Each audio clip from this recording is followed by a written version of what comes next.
कि हिटलर भी जर्मनी में मोदी जी के रास्ते पर चलते हुए वहां पर डिक्टेटर बनने का काम किया। उनकी नीयत में खोट है। श्री नरेंद्र मोदी जी के नेतृत्व में सत्ता में आने के बाद इस देश के संविधान को पंगु बनाने का काम कर रही है। इस देश के लोकतंत्र को तहस नहस करने का काम भारतीय जनता पार्टी कर रही है। अयोध्या में बाबरी मस्जिद जाने के बाद चुनाव हुआ था, उस समय भी हमने भाजपा को आगे नहीं बढ़ने दिया था। हमने भी लोकसभा में इस बात की चर्चा करने का काम किया और हमें खुशी है कि आज हमारे देश के जो बड़े नेता हैं, चाहे वो माननीय श्री अखिलेश यादव जी हो और यहाँ तक कांग्रेस पार्टी के नेता श्री राहुल गांधी जी को भी इस बात को एक चर्चा करने का आज यह अवसर आया है कि नॉट फाउंड सुटेबल का जो एक अवसर देने का काम किया गया है, हमारे अधिकार पर डाका डालने के लिए उसको हमें खत्म करने का काम करना होगा, जिससे कि हमारे आरक्षण का कोटा पूरा हो सके। साथियों, पूरे देश में पिछड़े के आरक्षण पर भी 80% कमी है। केंद्रीय विश्वविद्यालयों में, तमाम उच्च संस्थानों में आज भी बड़े पैमाने पर अभी SGPGI में पिछले वर्ष 48 पर रिजर्वेशन का assistant professor, associate professor, additional professor और प्रोफेसर का निकला था। उस 48 में 10 बढ़ा गया, 38 को कहा गया नॉट फाउंड सुटेबल, यानी हमारे लोगों को पीछे धकेलने का एक नया हथियार भारतीय जनता पार्टी की सरकार ने इजाद करने का काम किया है। इसलिए आज का दिन हमारे लिए संकल्प का दिन होना चाहिए कि हमें इस देश का जो संविधान, जिस संविधान को आज श्री मोदी जी कमजोर करने का प्रयास कर रहे हैं, इनकी तो चाहत थी कि संविधान को बदलने का काम किया जाए, लेकिन आदरणीय श्री अखिलेश यादव जी ने श्री मोदी जी के उस चाहत पर विराम लगाने का काम किया। पिछला जब लोकसभा का चुनाव हो रहा था तो उनके लोग जगह जगह इस बात की चर्चा कर रहे थे कि इस देश में भारतीय जनता पार्टी को 400 सीटें मिलनी चाहिए जिससे हम संविधान को बदल सके। लेकिन इस देश की महान जनता ने और विशेषकर उत्तर प्रदेश ने, जहां से सबसे ज्यादा आशा थी भारतीय जनता पार्टी को, उस पर विराम लगाकर भारतीय जनता पार्टी को दूसरे नंबर की पार्टी बनाने का काम किया और समाजवादी पार्टी को पहले नंबर पर लाने का काम किया। बाबा साहब भीमराव अम्बेडकर जो इस देश के संविधान के रचयिता माने जाते हैं, उन्होंने बड़े परिश्रम के साथ इस देश का संविधान तैयार करने का काम किया था। अभी आदरणीय श्री फरीद महफूज किदवई जी इस बात का जिक्र कर रहे थे कि आजादी के पहले असेंबली के 2 चुनाव हुए थे, 1937 में और 1946 में। उस समय सभी को मत देने का अधिकार नहीं था, उस समय सभी को चुनाव लड़ने का अधिकार नहीं था। लेकिन आजादी के बाद जब इस देश का संविधान का कार्य हुआ, बनाने की बात चली, संविधान सभा का गठन हुआ, उस समय संविधान सभा में भी बड़े पैमाने पर इस बात की चर्चा हुई कि इस देश का संविधान कैसा बनाया जाए, इस देश में किन किन लोगों को वोट देने का अधिकार दिया जाए। बहुत से अलग अलग मत थे। कुछ लोगों ने अच्छी लगान देने वाले लोगों को वोट देने का अधिकार देना चाहते थे, कुछ लोगों ने कहा कि हाई स्कूल कम से कम पास होने वाले लोगों को वोट का अधिकार मिलना चाहिए। लेकिन बाबा साहब भीमराव अम्बेडकर ने कहा कि ऐसा नहीं, इस देश में अब कोई राजा नहीं है, इस देश की जनता इस देश की मालिक होने जा रही है, इसलिए सभी को वोट का अधिकार मिलना चाहिए। जिनकी उम्र उस समय 23 साल के बाद तय की गई कि जिनकी उम्र 21 साल होगी वो इस देश का मतदाता होगा, चाहे वो झोपड़ी में रहने वाला व्यक्ति हो और चाहे वो बड़े बड़े महल में रहने वाला व्यक्ति हो, सबको एक समान एक मुद्रा का वोट का अधिकार मिलना चाहिए। बाद में उसको 21 साल की उम्र को श्री राजीव गांधी के कार्यकाल में 18 साल करने का काम किया गया, जिसके आधार पर इस देश के प्रत्येक नागरिक को, चाहे वो पुरुष हो, स्त्री हो या किसी भी जेंडर को मानने वाला हो, किसी धर्म को मानने वाला हो, उसको बराबर का अधिकार देने का काम किया गया। यानी अब इस देश का राजा समाप्त हुआ, कोई राजा नहीं है। इस देश की जनता, इस देश का राजपाट की जिम्मेदारी देने का काम हमारे संविधान में करने का काम किया गया। बाबा साहब भीमराव अम्बेडकर ने 25 नवंबर 1949 को अपने आखिरी भाषण में इस बात का जिक्र किया था कि किसी देश का संविधान कितना अच्छा क्यों ना हो, अगर लागू करने वालों की नीयत अच्छी नहीं है तो अच्छा सा अच्छा संविधान भी लोगों के लिए हितकारी नहीं हो सकता। अगर लागू करने वालों की नीयत अच्छी है तो पूरा विधान भी लोगों के लिए हितकारी हो सकता है। इस बात को आपको समझने की आवश्यकता। उन्होंने इस बात को भी कहा था कि हमारे देश में भक्ति, वीर पूजा, अंधविश्वास बड़े पैमाने पर है। ये लोगों के व्यक्तिगत विकास के लिए भले अच्छा हो, लेकिन लोकतंत्र के लिए घातक है। अगर इस देश के लोकतंत्र को जीवित रखना चाहते हैं तो इस देश में जो सामाजिक और आर्थिक गैर बराबरी है उसको मिटाकर समतामूलक समाज बनाना होगा, अन्यथा हमारा परिश्रम से निर्मित लोकतंत्र मिट्टी में मिल जाएगा। साथियों, आज इस बात का सोचने का, इस बात पर अमल करने का आपको अवसर आया। जिस तरह से भारतीय जनता पार्टी सत्ता में आने के बाद, श्री नरेंद्र मोदी जी के नेतृत्व में सत्ता में आने के बाद इस देश के संविधान को पंगु बनाने का काम कर रही है, जिस तरह से संवैधानिक अधिकारों पर हनन करने का काम कर रही है, अनुसूचित जात का आरक्षण जो आजादी के पहले 1932 में बाबा साहब के संघर्षों के कारण कॉमन अवार्ड के माध्यम से मिला था, उस आरक्षण पर भी आज आजादी के 75 वर्षों के बाद जहां केंद्रीय विश्वविद्यालय है, IIT है, IIM है या तमाम जो चिकित्सा संस्थान है, वहां पर 80% रिजर्वेशन का पद खाली है,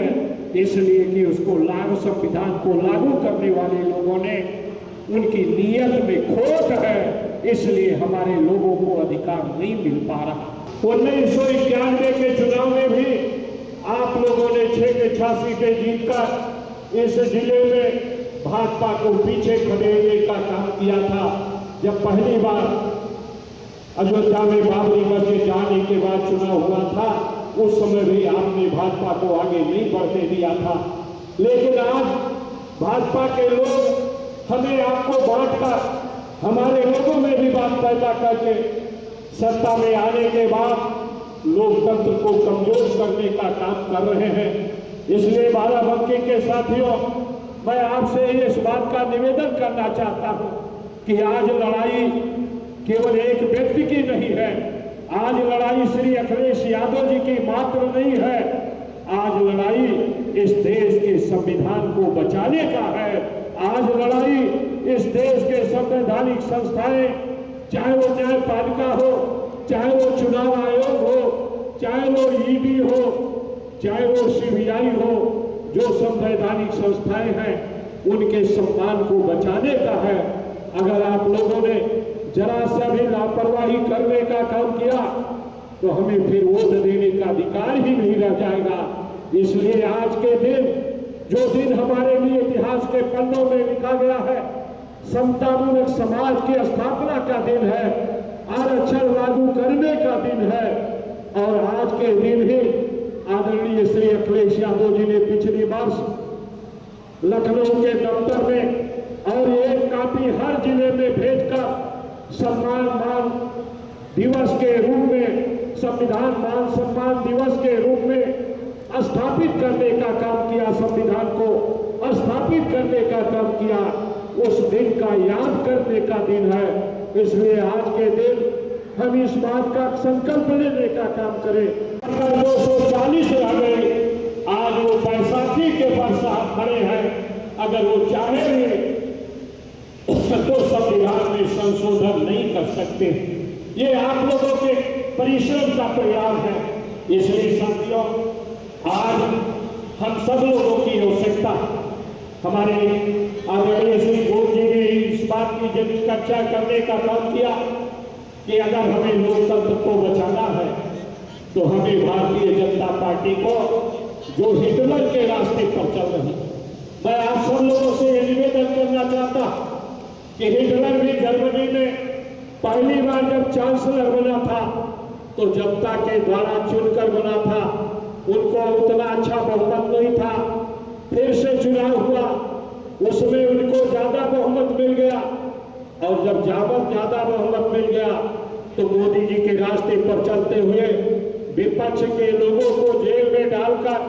धमकाकर अपनी पार्टी में बहुत से लोगों को समर्थन लेकर और लोकसभा का सारा अधिकार चांसलर के हाथों में देकर वहां पर डिक्टेटर बनने का काम किया था। उसी तरह से आज इस देश में भारतीय जनता पार्टी की सरकार श्री मोदी जी के नेतृत्व में बाबा साहब के संविधान को कमजोर करने का काम कर रही, संवैधानिक संस्थाओं को कठपुतली बनाकर, जिस तरह से चुनाव आयोग को कठपुतली बनाकर SIR के माध्यम से वोट के आपके मताधिकार को रोकने का प्रयास किया जा रहा है, आपके वोट को काटने का प्रयास किया जा रहा है। हम लोगों ने तो देखा हमने 2022 में, उसके पहले भी देखा कि हमारे वोटों को किस तरह से काटा जाता है। हमने तो बाई इलेक्शन में देखा, अभी 2 बाई इलेक्शन हमारे पास हाथ हुए, मिल्कीपुर में और कटेहरी में। उस कटेहरी विधानसभा क्षेत्र में जहां 1991 के बाद भाजपा कभी दूसरे नंबर की भी पार्टी नहीं बन पाई थी, वहां पर उन्होंने लोकतंत्र को रौंद कर चुनाव जिस तरह से जीतने का काम किया, उसी तरह से आज चुनाव आयोग को अपनी कठपुतली बनाकर और हमारे वोट को हटाने का प्रयास किया जा रहा है। इसलिए साथियों, आप सब लोगों से मैं ये निवेदन करने आया। मुझे खुशी है कि आदरणीय श्री अखिलेश यादव जी ने मुझे बाराबंकी में भेजकर, इस बाराबंकी में 1981 से मैं आना शुरू किया। आदरणीय बाबूजी श्री बेनी प्रसाद वर्मा जी, जिन्होंने मुझे राजनीति में आगे बढ़ाने का काम किया, उन्हीं के बदौलत मैं युवा लोक दल का प्रदेश अध्यक्ष भी बना। उन्हीं के बदौलत मैं उत्तर प्रदेश के विधान परिषद में भी पहली बार करीब 30 साल की उम्र पूरी करते करते मुझे विधान परिषद में जाने का अवसर मिला। जब पार्टी को केवल 2 एमएलसी बनाने का अवसर था, उस समय मुझे विधान परिषद में जाने का अवसर मिला। तब से कानूनी व्यवस्था जो इस देश में आज करीब 3.5% लोगों के पास इस देश की 50% से ज्यादा संपत्ति है, उसको बराबरी का बंटवारा करने के लिए समाजवादी पार्टी को हमें सत्ता में लाने का काम करना है और भारतीय जनता पार्टी को सत्ता से बेदखल करने का काम करना है। इसलिए आज हमें करोड़ों के नारा के साथ लोकतंत्र को बचाने के लिए हमारे तमाम महापुरुषों ने, जिन्होंने इस देश की आजादी के लिए संघर्ष किया, और जब आजादी की लड़ाई चल रही थी तो RSS और भारतीय जनता पार्टी कहां थे, सबको मालूम है। हमारे संविधान को जलाने का काम दिल्ली में होता है और भारतीय जनता पार्टी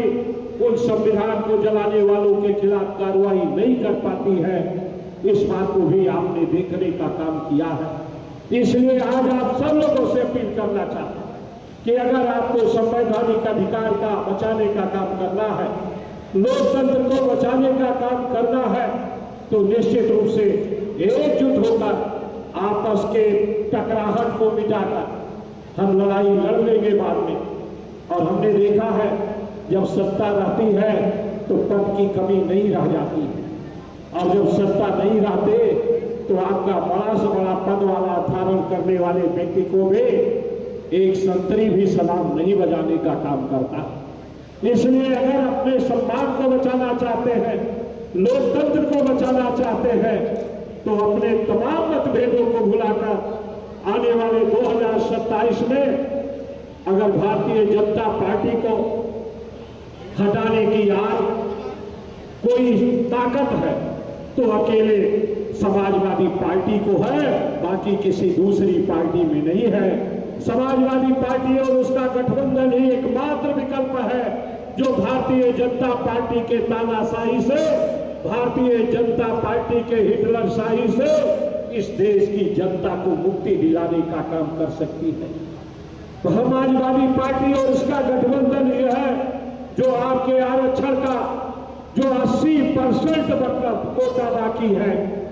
80% रिक्त पद है, उसको पूरा करने का अगर किसी के पास ताकत है तो समाजवादी पार्टी और उसका इंडिया गठबंधन के पास है। इसलिए साथियों, आप सब लोगों से हम अपील करना चाहते हैं कि हमें कौन टिकट पाएगा कौन नहीं पाएगा, ये लड़ाई बेमानी है। आज लड़ाई हमें लड़ना है लोकतंत्र को बचाने का। जिस तरह से आजादी के समय हमारे देश के लोगों ने इकट्ठा होकर, सारे समाज के लोगों ने इकट्ठा होकर अंग्रेजों भारत छोड़ो का नारा दिया था, उसी तरह से आज हमें संविधान और आरक्षण को बचाने के लिए भाजपा को सत्ता से हटाने का संकल्प लेने का काम करना। आज आपने देखा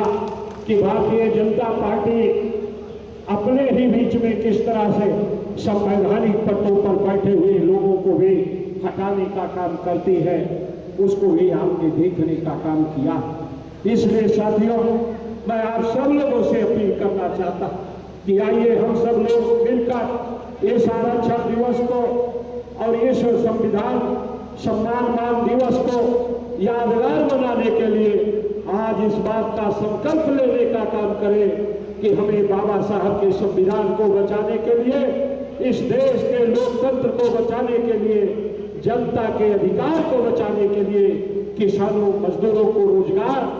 उनके अधिकार को बचाने के लिए, नौजवानों को रोजगार मुहैया कराने के लिए। इसलिए कि आज बेरोजगारी की बड़ी समस्या, इस देश का जो सबसे बड़ा रोजगार है, जो फोर्थ क्लास है, उसको आउटसोर्सिंग से देकर निजीकरण करने का काम, जहां सबसे ज्यादा आरक्षण हमें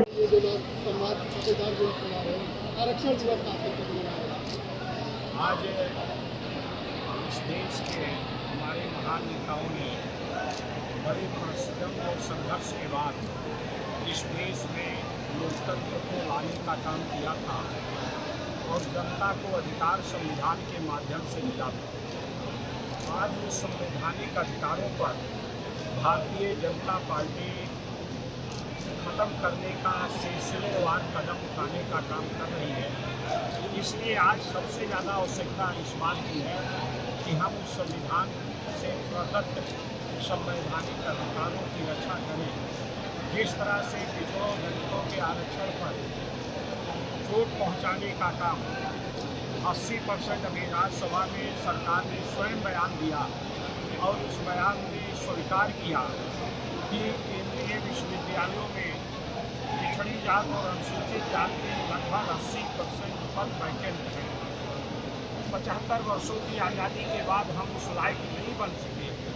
तो निश्चित रूप से ये दुर्भाग्यपूर्ण है और जानबूझकर भारतीय जनता पार्टी ऐसा काम कर रही है।